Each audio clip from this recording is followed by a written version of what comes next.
Hi, my name is Jimmy Tang, and I'll be attending the University of Missouri-Columbia next year. My name is Emma Verrill. Next year I plan to go to the New School in New York City and study music and political science. My name is Bridget, and I'm going to the University of Oregon in the fall. I'm Camille Baker, and next year I plan to go to Mizzou and study journalism. I'm Chloe, and I'm going to the University of Michigan. My name is Hannah Cohen, and my plans next year are to go to Drake University in Des Moines, Iowa, and study journalism and music. My name is Zachary Clean-Peel, and I'll be going to Columbia College Chicago for photojournalism and film. I'm Adele Bauman, and I'm going to Washington State University for Management Information Systems and Marketing. I'm Katie Judd, and I'm going to the University of Dayton next year, and I'm majoring in exercise physiology. I'm Jane Stewart. I'm going to University of Missouri-Columbia or Mizzou next year, and I'm majoring in strategic communications. My name is Patty, and next year I'm going to Spring Hill down in Mobile, Alabama.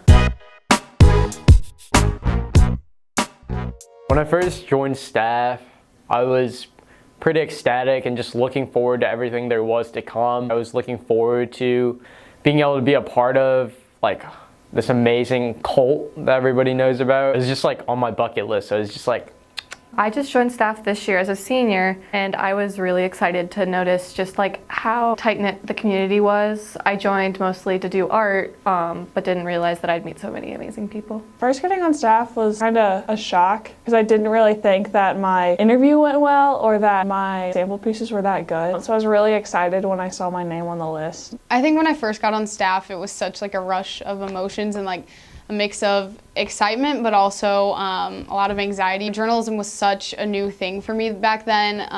It still isn't. I'm still learning, obviously. But being on staff for the first time was such an exhilarating thing, just because I'm finally surrounded by this conglomeration of students who shares the same passions as me and who are genuinely dedicated to what you're doing. When I first got on staff, I just did not expect to get on because I think I turned in my application. Maybe it was late, but it was very last minute and rough. I wasn't going to do it, and then my brother told me the day of, the last day, that, oh, are you applying for call? And so I did. That was really bad. I remember I even drew a picture for an art thing, and I drew this really weird stick person sitting at a desk with an iPad off someone's iPad story. I don't know. It was bad. When I first came on staff, I was definitely intimidated. I had already done a year on KHTV, and it wasn't quite the right fit for me, so I felt like coming on to the call, I'd find a better place for me, and I immediately felt invited, and it was just a good time. And then I just came into the year, and it was awesome. It was a lot of fun. I remember I played tennis my freshman year, and my tennis partner was Julia Bailey, who's my best friend since, and she's the one who gave me my acceptance letter into call. And I just remember she came into my Spanish class and gave it to me, and it was really exciting. I was really excited that I joined, and I found my little group there and everything. after my first cycle, I was definitely really just lost. I did not know what was going on exactly. Obviously, there's so much more to the business staff than I had expected. We designed ads pages, we contacted businesses, and it was just a lot more engaging and intense than I thought. It was fairly exhausting. I ended up doing the cover for the first issue I ever did, so I guess relieved, but also proud. Probably really relieved. I think that, starting off anything can be a scary thing, and so inevitably, it was a scary thing to start working, and especially when I'm looking up to these seniors and these juniors and all these people who are so great at what they do. But it was definitely a really cool thing because you're just so supported by everyone in your community and in SJ. I was a little overwhelmed. It was a lot to be just kind of thrown at with, but it was so much fun and I really enjoyed it. And I loved meeting all these new people, and kind of being pushed outside of my comfort zone was just a really valuable experience. I was on sports staff and I know nothing about sports, so I don't even know why I was on that staff for sophomore year. But I wrote about weird sports at Kirkwood High School, like bowling and stuff like that, and it was the worst design you'll ever see in the magazine. But it was really cool because I felt like I got to help other people get included in the magazine. So I was both on social media and web, and it was really intimidating, all the deadlines and everything, but I worked it all out and figured everything out.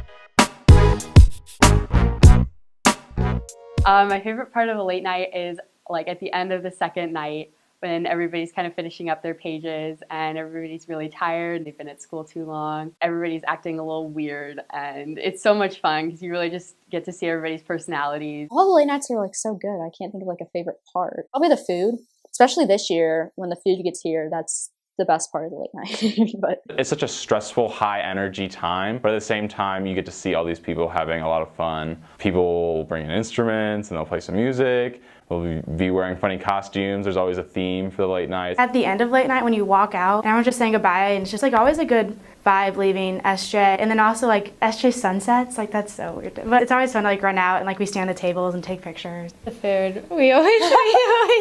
We'd come and we'd make sure there was food there. Also just like after class, like out of the class is when you really get to know everyone and you really get to make those like special connections. My favorite part is just like talking to everybody and like getting to know people more. If I had one word to describe Eden, it would definitely be passionate. And passionate would be a good word. Definitely dedicated. Eden is selfless. My first word would be sassy, but I would also say that he's a mentor. maybe altruistic. He just cares so much for others and always wants to make sure that we're okay and so the publication's okay. He's the most dedicated teacher I know. He's kind of chill. He puts up with so much, like, and he like has to be chill. Awkward. Very dedicated. I would choose passionate. Don't be afraid to ask questions rather than just trying to do everything yourself, because it's so much easier to just get it out of the way. I know it's scary and seniors are always scary on call, but just to ask and figure it out so you can learn, and it'll be more efficient and it'll be better. Approach anything you want to try with confidence and be open-minded in what you want to pursue here, because we welcome anything. Find what you love to do. There's so many opportunities on call to really dive deep in what you love. So find that thing and do it and have fun and meet your deadlines and be nice to your editors. Find a way to expand your work with like other people. There's a lot of times where I did my own piece because like I was like, you have to bring in your own story ideas, like do it yourself. But then whenever I worked with other people, like for like this piece I did on heroin with Katie Judd, that was probably one of the things I'm most proud of that I made on staff, and it was because like she was just as passionate about it as I was. So just always like working with other people to make something like bigger and better, and just like learning to work together. Try to like think of stories that aren't like generic if you're a writer especially. Don't limit yourself to one area of the call. Just throw yourself into the process, because that's what makes it so fun, is just being a part of it. Don't be afraid to try new things. Bye guys.